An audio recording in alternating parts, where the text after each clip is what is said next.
Dan Criswell, who I spent a great amount of time on the phone with Jackson water late crisis. yesterday, Let's listen in. as well as President Biden for their quick on Mississippi's disaster declaration.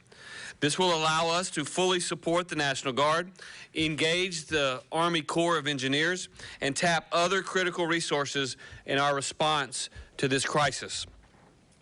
Water distribution is happening across Jackson, led by the locals and supplied in large part by the state.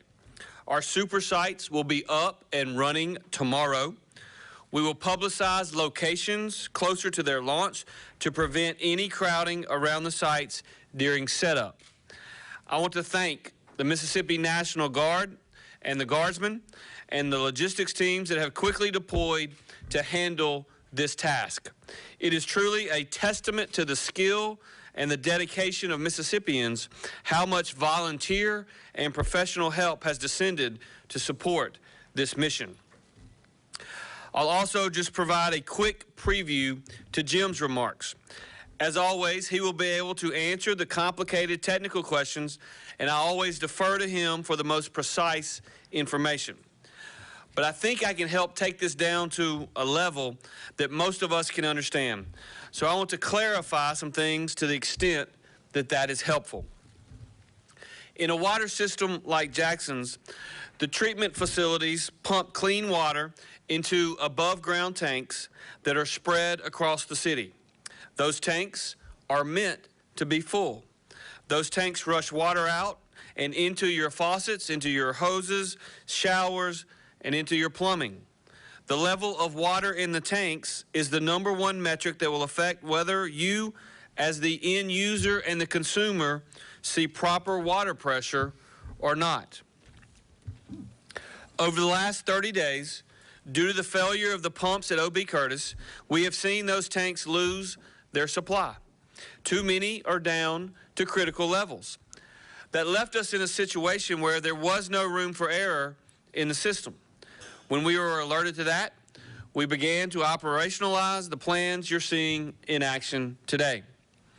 Over the past 72 hours, often due to the heavy rain and floodwaters that were introduced into the system, there have been more significant interruptions to the operations of O.B. Curtis, the treatment plant by the reservoir.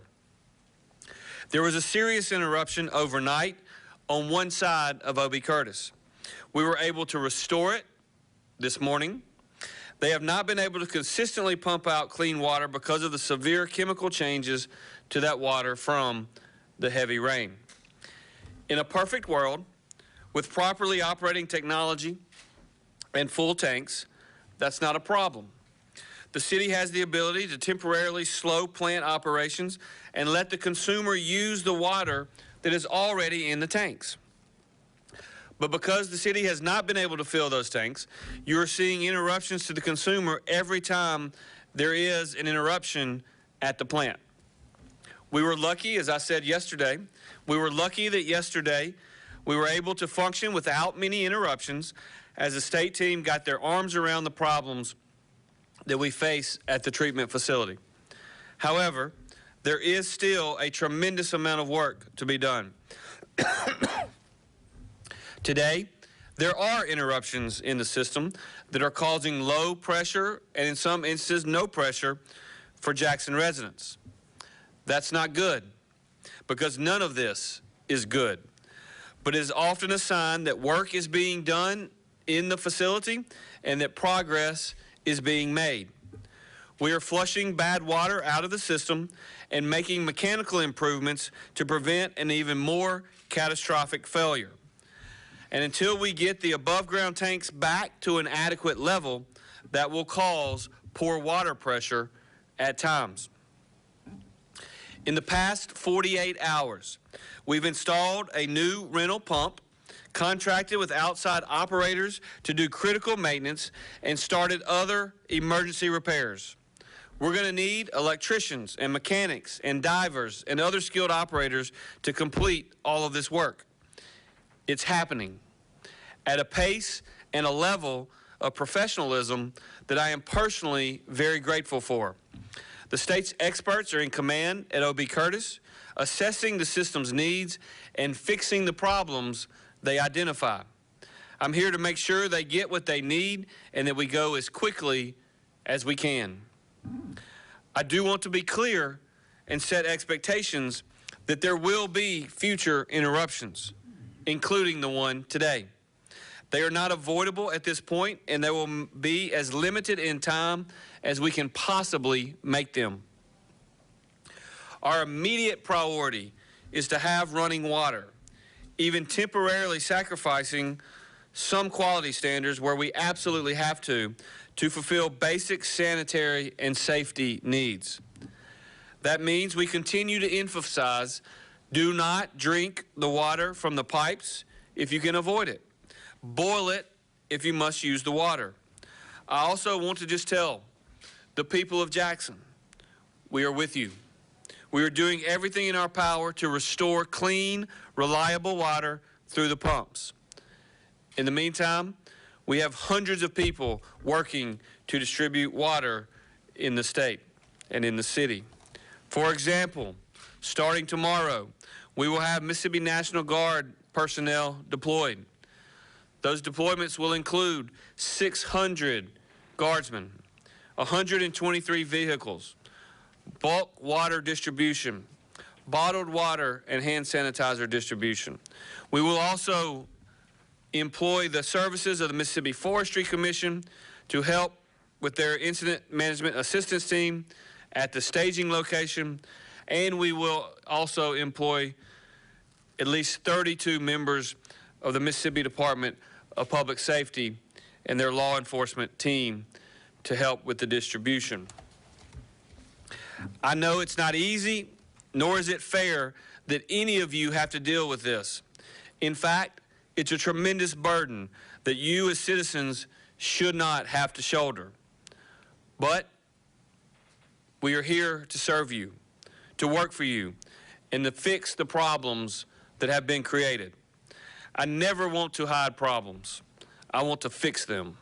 That's my commitment, and I can assure you it's what the entire team is dedicated to every single hour of every single day. With that, I'm going to turn it over to Jim. Thank you, Governor. First, I want to just reiterate something the Governor said about progress. You know, we talked yesterday that there could be opportunities for setbacks. Today, we did experience a setback in the O.B. Curtis plant. I would like to also start by saying that it's so very important for us all to remember these dedicated operators that are working in all of the plants at the city right now, making sure that we have the water that we have. Today, when we started experiencing problems at O.B. Curtis, the operators and maintenance staff at Fuel, who also had some issues with maintenance this morning, were able to step up production to help assist in some of the pressurization issues. I also would like to reiterate that until further notice, only the water in the city of Jackson should be boiled. It should not be ingested and or drank unless it is boiled. You can shower or bathe. Please make sure in the shower that your mouth's not open, because again, you do not want to ingest the water currently. And pets should also not consume the water. Boil it and let it cool. So a little bit of update on O.B. Curtis. Around 5 o'clock this morning, the intake water from the reservoir that is still impacted by flooding and rain created a chemical imbalance with the conventional treatment side of the plant, which affected particulate removal, causing that side of the plant to be temporarily shut down, resulting in a loss of water distribution pressure from the conventional side. The teams worked to maintain system pressure for the basic sanitation functions. The incident command team got together and looked at the priorities of making sure that proper flushing of toilets in the city, as well as in consultation with the city and the U.S. EPA, decided to agree and allow the conventional treatment to produce water at turbidity levels that are in exceedance of 0.3. As you might remember, when we started the water the boil water notice in the city of Jackson, it was related to turbidity issues at that time that were at ranges up to 7. This will be a potential exceedance of the 0.3, but the EPA agreed that this is the right thing to do to make sure that we have the basic sanitation functions available in the city. All parties believe that the UV disinfection is currently adequate to deactivate any bacteria that might be in the water leaving the plant with these elevated turbidity levels. While the water can't be consumed without boiling, this does offer some flexibility for other sanitation needs.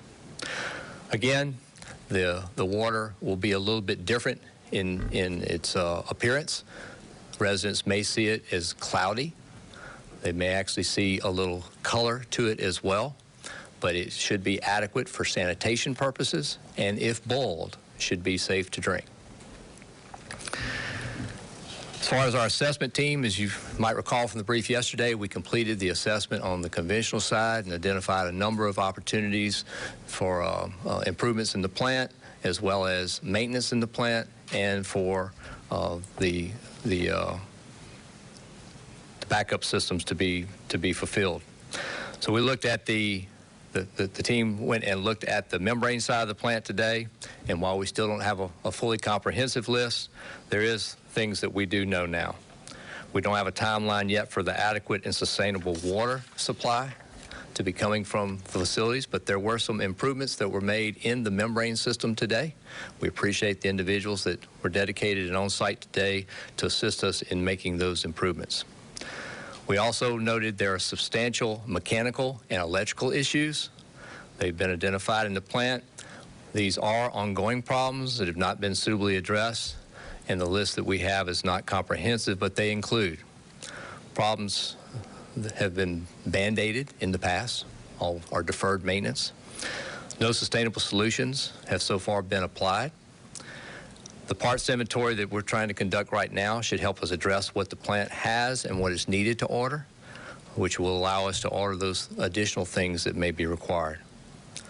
So let me give you an assessment of what we know about the necessary repairs to affect the quality and the quantity of the water coming out of O.B. Curtis. On the conventional side, we need to get it placed back online. As I say, work is beginning to increase pressure back into the city. It is our hope that we'll see pressures increase through the evening hours. We had hoped that they may be a little earlier in the afternoon today, but it appears now that it'll be into the evening hours before pressure will start to come up in many parts of the city. We did identify that the raw water screens must be repaired. There needs to be pH and alkalinity adjustments at the rapid mix.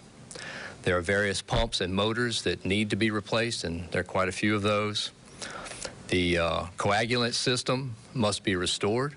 It is not operational at its capacity, and we have to determine why the sedimentation basins won't drain properly or in a timely manner. The plant must remove the sludge in the basins. The sludge in the bottom of these basins continues to build to the level that's not acceptable, and they will have to be taken out of service fairly soon to have some of that maintenance work done. Remember that the plant runs all day. Water runs through the conventional side when it's operating, and water runs through the membrane side at all times. So when we're having to do maintenance things, there will be times that it may interrupt the production of water. As I said yesterday, we're very hopeful that fuel can help step up some of their production to offset those pressure issues, and we will try to work that to the best extent possible.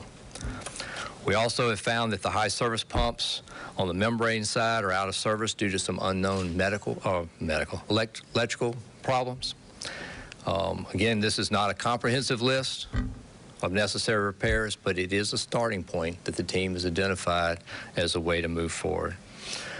Again, I'd like to thank that dedicated team of not only the health department folks and MEMA folks and all the other responders that have been part of this, the Rural Water Association who stepped up to help us identify some potential resources to bring into the state. We continue to have a shortage of staffing at both the plants. As we identified, there's additional operators that are needed and many additional maintenance staff that need to be brought into both of these plants. We did get some traction today with some interest in some of the out-of-state partners that may be able to bring some resources to the state to help with that, and we'll continue to work those issues again tomorrow.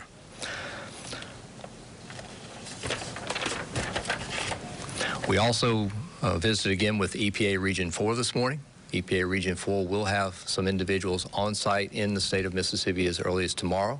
These are individuals that have been working with the city of Jackson in their administrative order and in many of the problems that they've historically had with the water system. So we think that's going to be very beneficial to some of our conversations.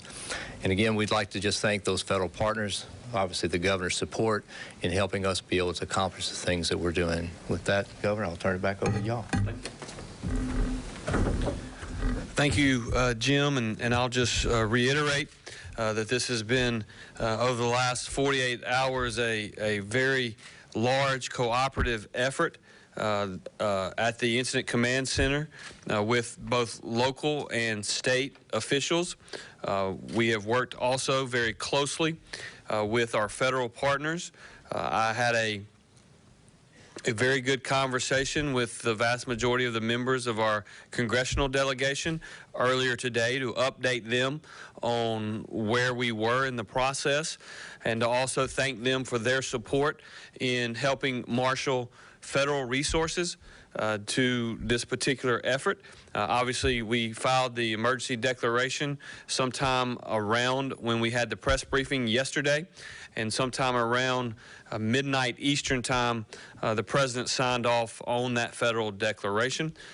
We certainly appreciate that. We have been working very closely with the federal partners at FEMA, certainly the Region 4 coordinator at FEMA, as well as I mentioned earlier, the administrator. We've also been working very closely with Jim and his team with the EPA and their team as well, as we work through the various issues that are popping up on almost an hourly basis that we have to manage our way through. The federal emergency deck certainly allows for the federal government to share the burden on things like water distribution and the National Guard deployment, et cetera. It also allows us to utilize the EMAC system to get additional help from an operator standpoint, staffing, et cetera, into the facility to coordinate and cooperate and work with the operators that are currently in the facility that Jim and his team have been working with over the last 48 hours. So at this time, I'm going to ask Mac McCraney to come forward and give an update on the resources that he can bring to bear and when he's going to bring them. Thank you. Mac. Thank you, Governor. All right, briefing out for MEMA's kind of involvement in, first of all, I'll say that at the Unified Command, there sits MEMA, there sits the Department of Health, and there sits the City of Jackson and everything that we do. There's the three decision makers there, and then the EPA comes in on conference calls, as well as we'll be adding even more members to that team in that location over the next 24 hours. So the Corps of Engineers, because we got the declaration signed last night, I was talking to the governor late in the night, maybe early morning. They're going to be here at 9 o'clock in the morning. I've got a pump assessment and a motor assessment team that's coming in. The Corps of Engineers does pumps. That's what they do. They are good at moving water into places. So we're going to get those teams in, and we have other assessment teams with them, and they bring in a purchasing arm and finding those materials, finding those things as we find ourselves in an older motor pump type search system. What can fit, and how can we put that in there? So bringing all that together, Rural Water Association, I can't brag enough on them. They have put out the request that we've vetted out there. So I've got some folks to be here from Florida on Saturday. We're going to have a team that comes in, and we're also looking at, we've got a few teams in state that are going to come on board as well. So we're kind of looking at that we have current water operators on sites in municipalities throughout the Southeastern Conference area of disasters, as I call it, and they're going to come on board, and they'll have a vested interest with us. And we'll also look at contracts too, long term, where we can get some other help in there as well. So it's going to be very instrumental in us making progress. So super pod sites, the mega sites are going to come on board tomorrow. We've got a 12 o'clock start time. The National Guard is currently staging some of those now. They're getting supplies on site for traffic signage, safety, and everything else. We're also getting our state supply site ready where we can bring in those 18-wheelers so we can keep feeding those. You'll find out tomorrow as well that we're looking at the donations. Donations management on water has been extreme. It's been awesome. The Business Emergency Operations Center we run with Mr. Todd DeMuth has been taking phone calls all day and diverting those into, and we're going to create other sites besides the 7 that we're going to set up. So we're currently receiving those in and trying to keep those on schedule as well. We're going to put that out in the morning because I don't want to have people setting up on those sites. I've got big 18-wheelers coming in, got a lot of equipment moving around, backhoes, I've got forklifts, a whole 9 yards. We need to get our sites set up so we can properly run those, so that will be available to the public tomorrow morning. We spent roughly about $8 million so far, and that's on water and personnel contracting and the things that we need to do to get to move very quickly. So that's kind of what we've spent up to this moment, but there will be more. MEMA and MSDH, along with City of Jackson, daily command briefs. And if you looked on our website yesterday and you went on to the msema.org, the Jackson City Water Crisis tab, right at the bottom is a roll-up of everything that we did all day yesterday. Same thing will happen today. Everything we accomplish, everything that we have a misstep on and it goes backwards, we're going to identify it and we're going to put it out there because we want the public to know. We want you to know and to be informed about what we're doing. So at the last is donation management is doing a great job. That is something we've turned on at this time. So if you need help getting bottled water, I had some comments yesterday and they said that the distribution sites were out. We're out of water. Well, you've got pop-up distribution that happen, and that's some local entity that wants to pull up into a parking lot somewhere and they have 10, 20 cases, and when they're out, they're out. But I guarantee you the state of Mississippi is not out of water right now. I've got trucks here. I'm restocking folks with water, and tomorrow we'll be pouring out even more water. So the state government sites, they're not out.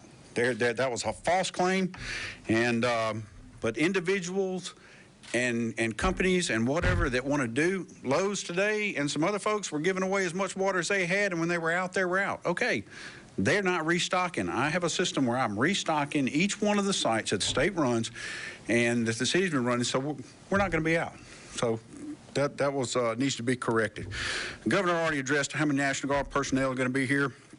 The state staging area and an incident management team. I've also got the federal coordination officer, the federal coordinating officer coming in. He's actually supposed to be on site within about the next 15 minutes, and he'll get the same brief that you're getting now. We've been catching him up during the day, and so our federal partner is here on the ground. I've been talking with Region 4 leadership as well, and so we've got EPAs on site because of that order.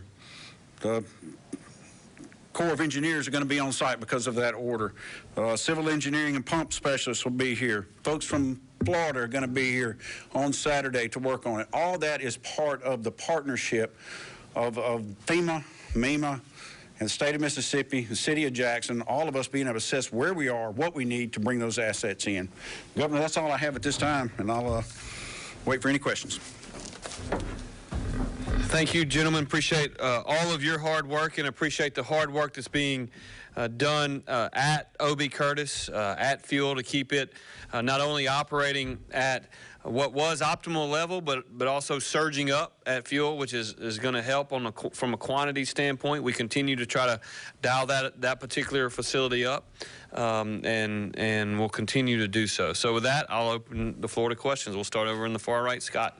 Governor, where do we stand on the actual pumps? How many pumps are not operational? We heard 2 were down and a third was on the verge of collapse. You brought in the temporary, but where do we stand on the main pumps?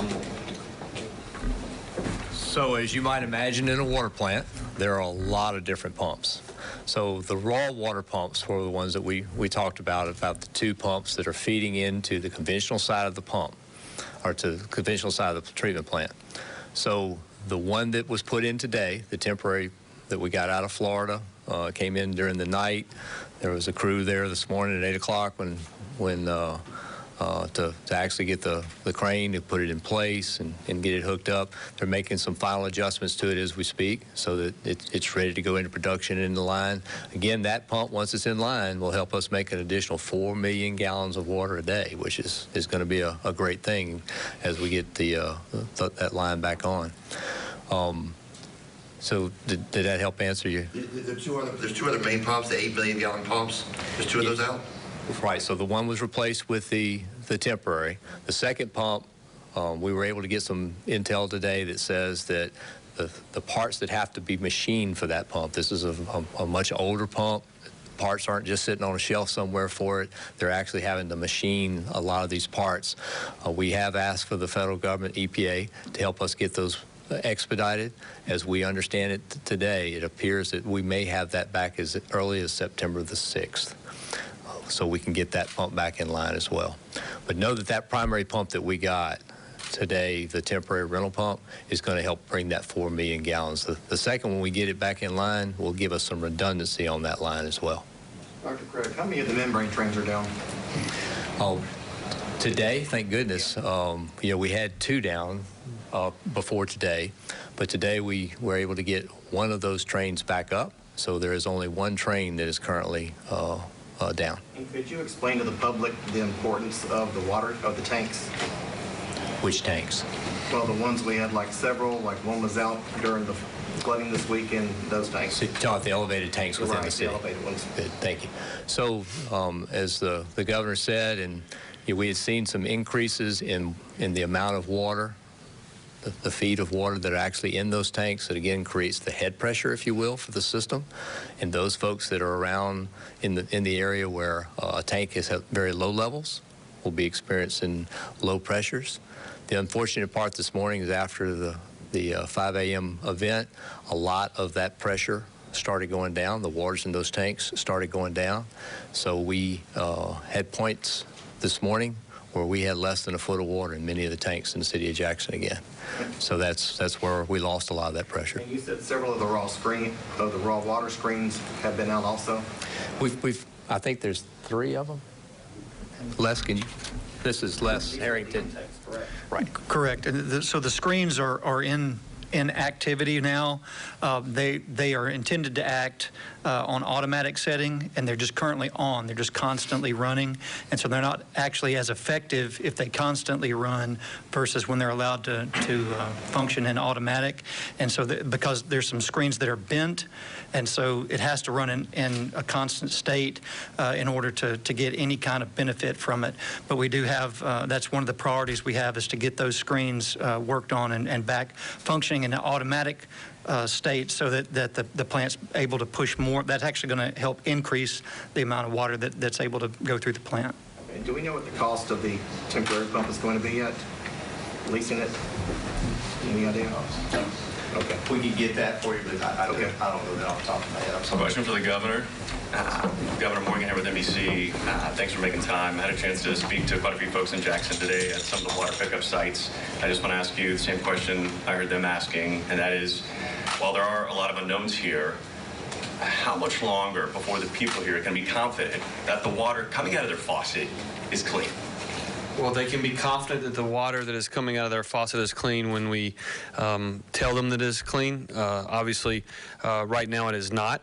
Right now we have challenges both in terms of quantity of water but also quality of water. The city has been under a boil water notice since July the 29th.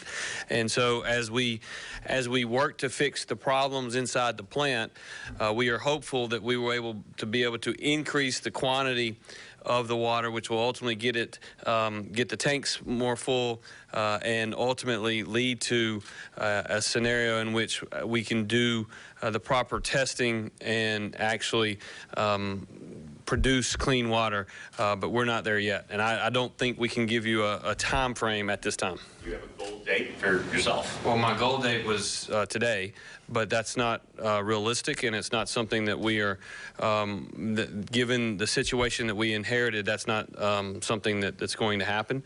Clearly, as we make progress on the various pumps, as we make progress on the O.B. Curtis facility, we have reason to hope as we move into early next week and get this additional pump back to that was taken out of the plant some 3 to 4 weeks ago, back inside the plant. We're hopeful that both sides of the O.B. Curtis plant will be running closer to full capacity.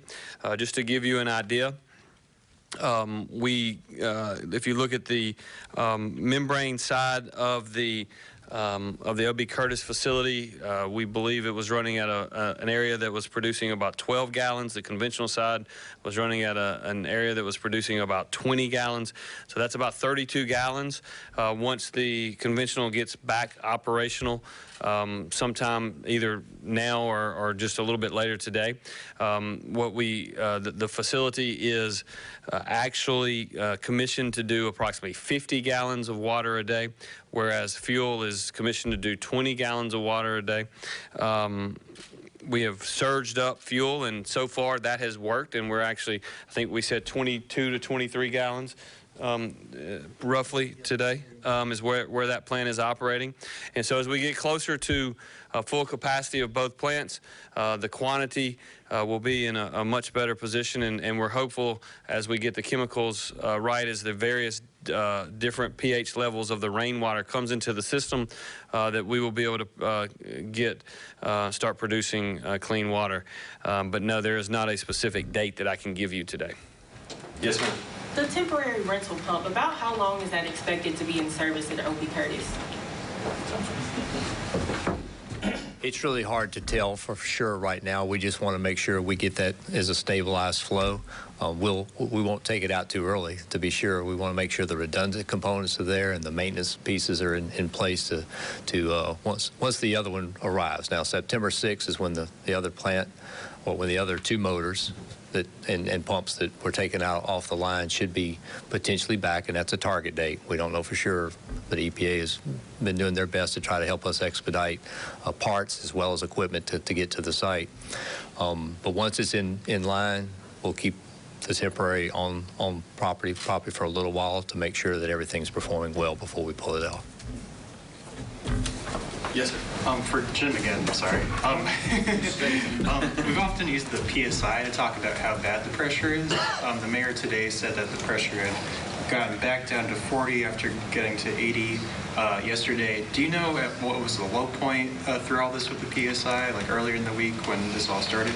I don't know that do we have the information before we can tell you, kind of what it was today, unless it was 40. It was 42 leaving the O.B. Curtis plant and 41 leaving fuel. That's today? Yes. Okay. That's today. And remember, that target that we're looking for is 88 to 90 so that we have full pressure throughout the city. So it's considerably lower than where it needs to be. And I think that's one of the reasons that you're seeing, the low pressure and the impacts of the low pressure around the city right now. And just for perspective, my impression is that PSI number had gotten to 78 during the day yesterday. So again, not optimal where we're looking at 87 to 90, but 78 obviously is it improved drastically throughout the day. Is why yesterday I said we had a good day. I think it's fair to summarize today as a less good day than yesterday. But as we said on Monday night, there are going to be ups and downs throughout our efforts to overcome the challenges that were inherited at this particular facility. Yes, ma'am. Avery Harper with ABC has a question. Avery.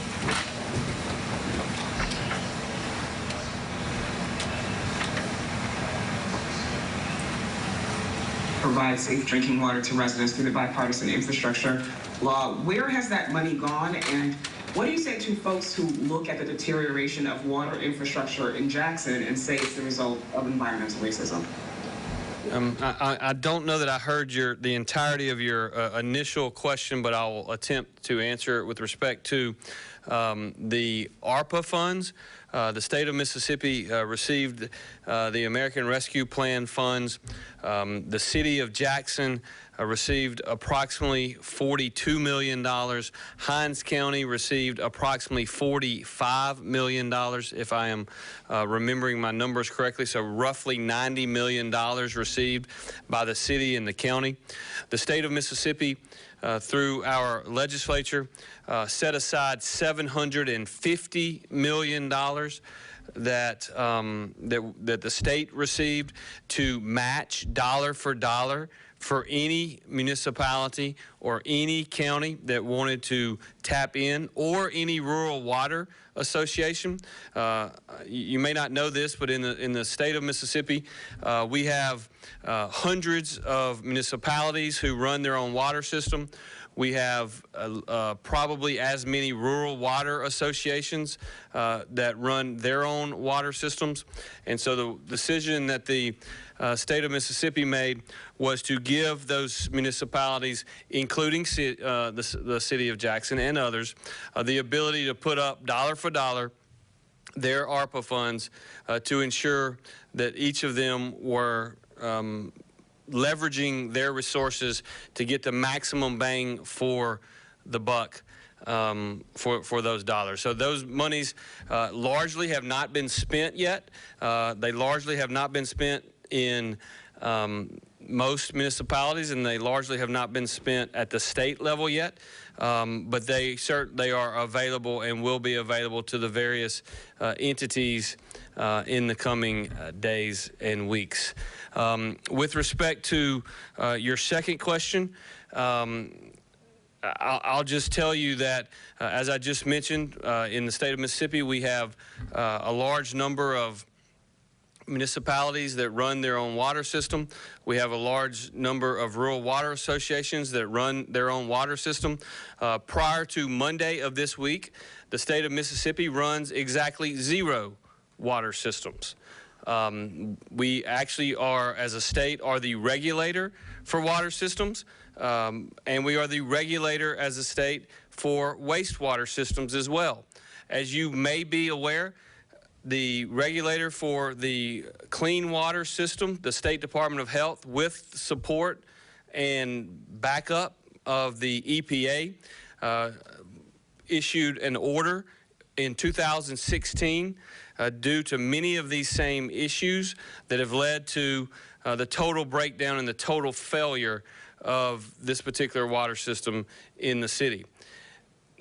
Similarly, the Mississippi Department of Environmental Quality, which regulates the wastewater side of things, in conjunction with and with support of the EPA, issued a similar order with wastewater for the city of Jackson for many of the same issues that have led us to where we find ourselves today.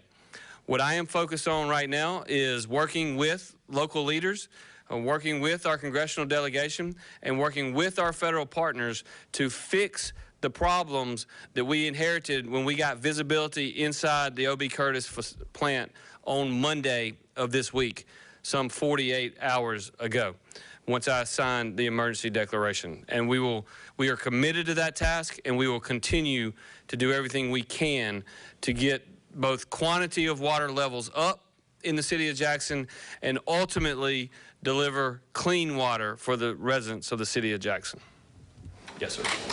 This is for either you, Governor, or for Mac. In terms of the federal declaration for funding immediate needs at the plant, for future funding, for improvements, can you talk a bit about how this declaration changes the burden of funding, lifting that from the city and state? Yeah, so what we look at when you get a declaration for emergency measures, this is not a major declaration.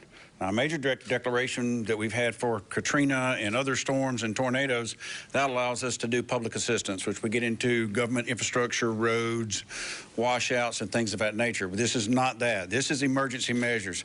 This allows me to mobilize all the things that I need to do and respond to help local responders, the Hinds County Emergency Management area, those guys to be able to help to move water, everything that we do. But also with that, on the backside of this, this emergency measurement declaration gave us DFA, direct federal assistance.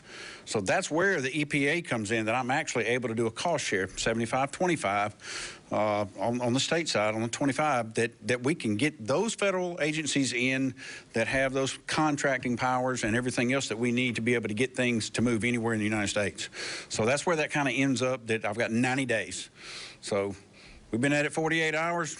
Yeah, we're running as fast as we can, but safely, to do the things we've got to do, because my clock's ticking. I know it's going to expire in 90 days. So we're going to get everything we can done on the emergency measures side to get out good pressure, all the tanks, get them full, so we can actually work on maintenance, and then those pressurized tanks can handle it, and then we turn the pumps right back on, and then we're able to, the customer not seeing anything different. They're getting that regulated power. So we want to get that pressure back out there, life safety, have the fire department to be able to do things that they need to do, and the company's businesses to be able to do what they need to do. And then that's where those emergency measures stop. And that's when the federal funding that I've got at our disposal off the governor's request, that's when that turns off. So 90-day clock, but life safety might be more than 90 days. I don't know. So that's kind of where I'm at on that end. Just back to the 75-25 cost share, that's for new parts, just general maintenance and improvements, or that's getting me going forward. Okay. With pressure, life safety. I've got to get pressure into the system of the entire city of Jackson that's reasonable and sustainable. I mean, if we get it one day and it leaves the next, we're not there, are we? I mean, so we've got to get that up to a life safety standpoint where we can say, all right, here's the regular maintenance side of what the state needs to look at along with the city, and see how to develop the playbook. While we're doing this, I'm also getting the Corps of Engineers and others.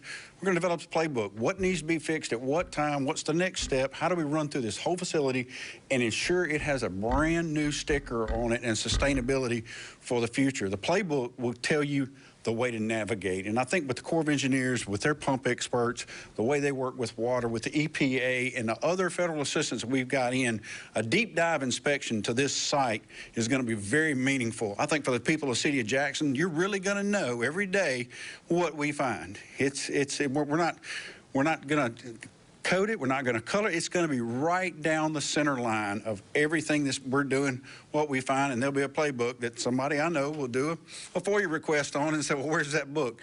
It's going to be done because everybody needs to know what the plays are coming up. And I think that's going to be a great thing for the city of Jackson.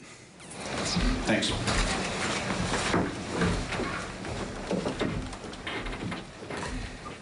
Any other questions? Yes, sir. I guess I know you said yesterday about it's impossible to kind of quantify the number of homes that are at low pressure or no water. Are there any other numbers that you can kind of give, whether it's businesses, anything like that, as far as number of places that have low or no water? No, it is not possible for us to quantify the number of homes. I mean, it wasn't even possible for the city of Jackson to actually send bills to all the homes that were receiving water. We certainly can't just wave a wand and determine which homes are and which homes are not. What we do know is that if you are, we do have an ability to see where the water levels are in the various pumps that are situated around the city. We know if the water levels in the tank are particularly low. If you live closer to the tank, you probably have better pressure than if you live further away from the tank. And so I guess, do we have that online? Can you see that? Can the public see that? It will be. We're working to get that online. Yeah. We actually wanted that's part of being transparent. You need to know what the levels are, because back in my old days when I was in the police work, we'd ride around and I'd have to write down the level of the pump.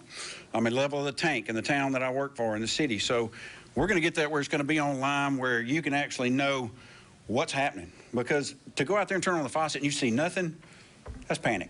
We want to be really transparent. We want to get that out there. We're trying to figure out the way to get a camera shot, to get it 24 hours a day, to get those snapshots in there. Here's what it was at 8, 9, 10. We're figuring that out. The tech guys are helping us do that, because I'm not the guy that does that. But I think that's important for the city of Jackson to know. Know what those levels are and how the work that we're doing is going to provide that power and that PSI that we need. And what we know is that sometime around lunch today and for most of this afternoon, there were very low levels in virtually every tank throughout the city. And so my suspicion is that there were that most people throughout the city were experiencing a less than ideal pressure throughout the afternoon today, and that could be continuing now and through the early part of the evening. But we do think as the new pump gets online and is operating functionally and properly, which if it hasn't happened now, they're certainly working on it now. If it hasn't already happened since we've been in this briefing or even a touch earlier, it will happen soon, unless there's something else that occurs. And if that happens, we are hopeful, as Jim said earlier, that the water pressures will improve through the night and will be better in the morning. Obviously, as I appreciate it, peak usage of water tends to be between 7 and 9 a.m. in the morning when people are getting up and going to work. That's certainly true. Given the challenges with both quantity and quality of water, I would encourage you, if you don't have to use the water in Jackson, don't use it. The more people who use it, the bigger the challenges are in terms of the production. And so I would just, again, encourage everyone to be mindful of the challenges that we're all working through, because we're all in this together. Seeing no other questions, I want to thank everyone for being here. Thank you all.